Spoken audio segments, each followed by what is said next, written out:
Hello everyone, আমি Rimpa. Welcome to my channel দিন কথা। আজকে তাড়াতাড়ি পড়ানো শেষ হয়ে গেছে, তাই ভাবলাম যে একটু ঋত্বিকের একটা বন্ধুর বাড়িতে যাব। তো সেখানেই এসছি। এই সামনাসামনি বাড়ি থেকে 10-15 মিনিট লাগে যেতে। তাই ঋত্বিক গেল বাইকটাকে পার্কিংয়ে রাখতে। ঋত্বিক এসে গেছে, চলুন এবার উপরে যাই। সারাদিন এত চাপের পর রাত্রিবেলা যখন একটু বন্ধুদের সাথে দেখা সাক্ষাৎ হয়, একটু আড্ডা হয়, তখন বেশ মাইন্ডটা একদম ফ্রেশ হয়ে যায়। আজকে এখানে একটু রান্নাবান্না করার প্ল্যান আছে। মানে রান্নাবান্না বলতে ভাতটা ওই কিনে এনেছি, আর একটু চিকেন বানাবো। বন্ধুরা মিলে একটু খাওয়া দাওয়াও হবে একসাথে। আর বাইরে বেরোলে তো সেরকমভাবে আড্ডা দেওয়া যায় না, তাই ভাবলাম ওদের বাড়িতেই চলে আসি। বেশ সুন্দর করে বসে আড্ডাটা দেওয়া যাবে। এসে সবাই মিলে আড্ডা দিতে বসে গেছি। তার মাঝখানে একটুখানি চিকেনটাকে সুন্দর করে ম্যারিনেট করে নিচ্ছি। এখানে মিক্সার গ্রাইন্ডার নেই, তাই জন্য রসুন আর পেঁয়াজটাকে আর পেস্ট না করে একটু কুচিয়ে নেব। এই রসুন ছাড়ানোটা বিশাল শক্ত কাজ, অনেকটা টাইম টেকিং। আদা রসুন পেস্টটা ছিল না, এটা কাটছো? হ্যাঁ, একটু রসুনটা কুচি করে দেবো। পেঁয়াজটা এখানে তো মিক্সার গ্রাইন্ডার নেই, পেঁয়াজটাও কুচি করে দেবো, একটু আদা কুচি করে দেবো। এই আদা বলছি, রসুন কুচি করে দেবো। যদি কি টেস্ট এনহ্যান্স হয় নাকি? হ্যাঁ, আর এটা করে রেখেছি অলরেডি আমি, ম্যারিনেটটা করেছি। হ্যাঁ, ওটা আদা রসুন পেস্টটা দিয়েই করেছি। এখানে আর কিছু আছে না, যে ভালো ছুরি আছে একটা। হ্যাঁ, অ্যাকচুয়ালি ইন্ডাকশনটা কি তুমি যে রান্নাটা করছো? আমি ফার্স্ট টাইম ইন্ডাকশনে করলাম, ইন্ডাকশনে কোনো আইডিয়া নেই। কোনো আইডিয়া নেই কতক্ষণ লাগে? কোনো আইডিয়া নেই ইন্ডাকশনে সময় লাগে না অনেক? আমি ইন্ডাকশনে করি, কোনোদিনও করিনি। কখনো করো না? মনে হয় 1 ঘন্টা মতো লাগে, শুনছিলাম বলছিল।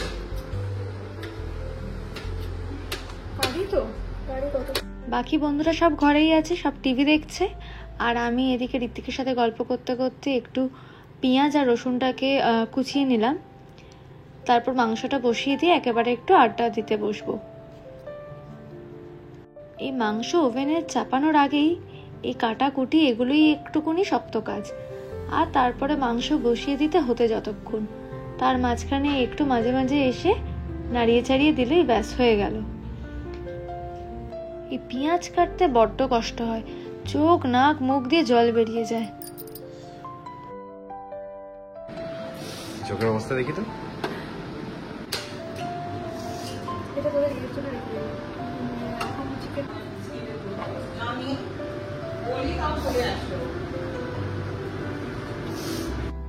এখানে সর্ষের তেল ছিল না, তাই রিফাইন তেল দিয়েই মাংসটা বানাবো। তাই একটু ওভেনে নিয়ে নিলাম রিফাইন তেল। এটা হচ্ছে পেঁয়াজ রসুন কুচিটা, আর এদিকে ম্যারিনেট করা মাংসটা। তেল গরম হতেই দিয়ে দিলাম 2টো শুকনো লঙ্কা ফোড়ন। এরপরে পেঁয়াজ আদা রসুনগুলোকে ভাজতে দিয়ে দেবো।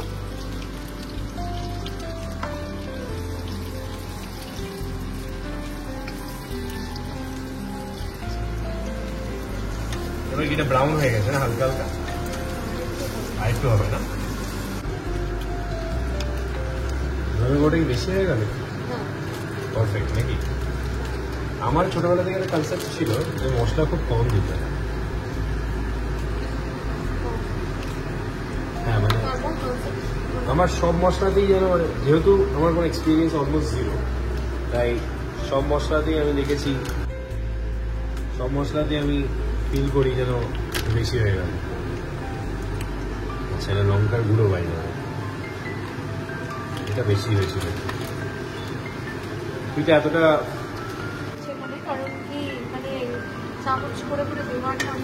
হ্যাঁ, অ্যাকচুয়ালি এটা ব্যালেন্স করা যায়।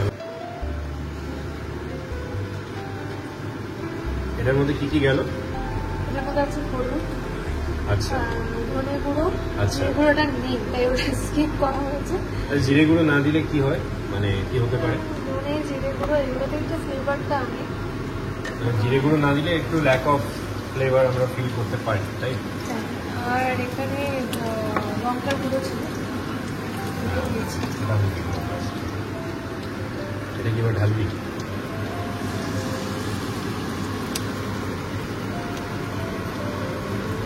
নুনটা, আচ্ছা নুনটা ডিরেক্টলি দিচ্ছিস না কেন, এতে দিচ্ছিস কেন? কতটা বেশি পড়ে যাবে না পড়বে। আচ্ছা আচ্ছা, গন্ধটা কিন্তু দারুণ বেরিয়েছে অলরেডি। এখন হয়তো 1/3 স্টেজে গেছে। মেন কিন্তু যেটাকে বলে কি পাকানো, মানে পাকনা ইজ দ্য মেইন পার্ট। যত সুন্দর করে ওটা কষবে তত খাবারটা ভালো লাগে। অথবা কিন্তু ইন্ডাকশানে করাটা একটু ডিফিকাল্ট, কারণ কন্ট্রোল করা যায় না, এবং গ্যাসের নব দিয়ে ফ্লেমটা কন্ট্রোল হয়, এখানেও হয় ফ্লেম কন্ট্রোল। শুনেছি ইন্ডাকশানে রান্না করলে নাকি রান্না অতটা ফ্লেভারফুল হয় না, তাই একটু ভয়ই আছি কেমন কি হবে না হবে। সবাই খাবে একসাথে, তেলটা ছেড়ে দেবে। আচ্ছা, মানে মশলা আলাদা, তেল আলাদা। আমি যতবার দেখেছি তুই চিকেন করিস, তো দইটা একটা মানে মেন ইনগ্রেডিয়েন্ট। হ্যাঁ, দইয়ের বেশি চিকেনটা তুই বেশি ভালো প্রেফার করিস না? বেশি ভালো লাগে তো? না, তেল কম দিলে দইটা মানে দিতেই হয়। আচ্ছা, কিন্তু এখানে তো তেলটা যথেষ্ট বেশি দিয়েছি, এখানে দইটা কম দিলেও হবে। এটা খুব হয়ে গেছে, তেল ছেড়েছে। আচ্ছা, আমি আজকে শিখছি জেনুইনলি, কিন্তু আজকে জেনুইনলি শিখছি। মানে ইয়েগুলো দিয়ে দেবো। এর আগে এত ক্লোজলি ওর মা বলে বহুবার দেখ দেখ, কিন্তু আমার মানে হয়তো ধৈর্যটা ঠিক থাকে না। আজকে যেহেতু সব ক্লাসেস অলরেডি কমপ্লিট, তাই একটু স্বস্তির সাথে দেখছি। পেশেন্স আজকে একটু হলেও রয়েছে, দুটো দিনের শেষে থাকে না। ওটা নতুন জিনিস, মানে আমার কাছে খুব নতুন, মানে এতটাই এক্সপিরিয়েন্স রান্না।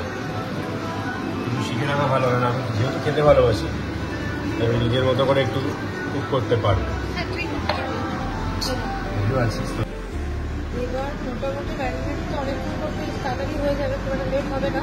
হ্যাঁ, ব্যাস মেন কাজ হয়ে গেছে। এবার আমি টেম্পারেচারটা কমিয়ে ঢাকা দিয়ে দেবো, যেমন ওভেনে করলে ফ্লেমটাকে কমিয়ে ঢাকা দিয়ে কিছুক্ষণ রাখতে হয়।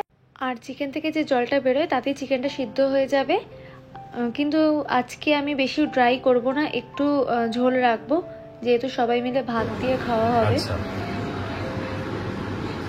15-20 মিনিট এইভাবে থাকবে, রাইট? হ্যাঁ, তারপর এসে আমি চেক করবো, তারপর যদি মনে হয় যে ওয়েল কুকড হয় তাহলে ওকে না। বেশ ডিলিশিয়াস দেখতে লাগছে। মোটামুটি 80% সিদ্ধ হয়ে গেছে, আর একটু সিদ্ধ হবে, তাই জন্য আমি আরও কিছুক্ষণ ঢাকা দিয়ে রেখে দেব।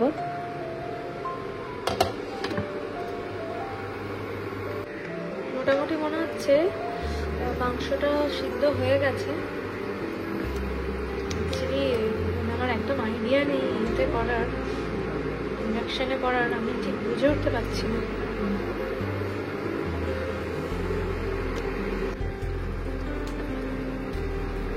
তো অল্প করে জল দিয়েছি, কারণ ভাত দিয়ে খেতে হবে, তো একটু জল দিলাম, ওই জন্য বেশি ড্রাই হয়ে গেছিলো। নামানোর আগে অল্প করে দিয়ে নিলাম কসৌরি মেথি। ব্যাস, এবার সার্ভ করার পালা। চলুন এবার খেয়ে নিই। সবাই মিলে ওয়েট করে রয়েছে, অনেকটা রাত হয়ে গেছে। খেয়ে দিয়ে আবার বাড়িও ফিরতে হবে। চলুন ভিডিওটা আজকে এখানেই শেষ করছি। সবাই ভালো থাকবেন, সুস্থ থাকবেন। দেখা হবে আবার নেক্সট ব্লগে। ভিডিওটা ভালো লাগলে অবশ্যই চ্যানেলটাকে সাবস্ক্রাইব করে একটা লাইক অ্যান্ড কমেন্ট করে দেবেন। আর চিকেনটা কিন্তু খেতে বেশ ভালো হয়েছে। ভয় পাচ্ছিলাম ঠিকই, কিন্তু বেশ ভালোই রান্নাটা করেছি।